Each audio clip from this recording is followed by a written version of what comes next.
Hello Magafa. Ndoda kumbotaura ndimbobatsira mufana wedu uyu anonzi Rayvine. Rayvine unoona chi mufana wangu? Haisi nyaya kuti ukaona takanyarara so isusu Magafa ukati techikukwata ukupindura kana kuti chi. Hatisi kukukwata but tinotarisa pfungwa dzako. Then totarisa pfungwa dzeGafa.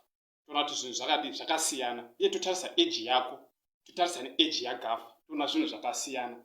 Totarisa zvepakatanga kuimba Gafa nepawakazotanga kupinda minda zvakatosiyana.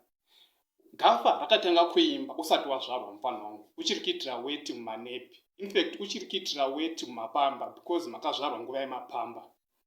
Saka ukaona takanyararaga haisi nyaya kuti hanzi tiri kukwata. Haiti unoona post yako iyo yawakaposta uchiti wanga uri ku Power FM chichi what. Tarisa malikes aripo. Then wotarisa pa 4 hours tarisa malikes ako. Then totarisa peGafa pa 4 hours uone malikes aripo. Mfano wangu ka cool down. Dzikama mfano wangu. Dzikama. Zvemusic zvauri kutaura kuti wingi wati chichi.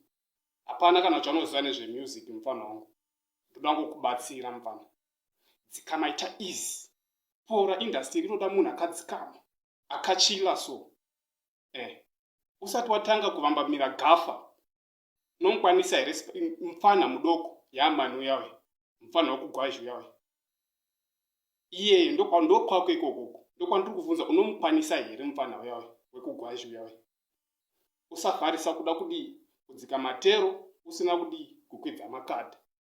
Usafarisa kulaina hanzvadzi yomufana Rayvine. Wazviwa.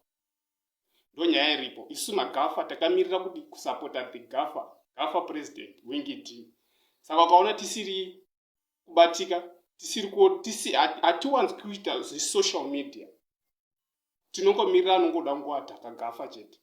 Tobva tapindira isusu. Life tisusu hatirarami social media sewe. Dzikama mufana wangu.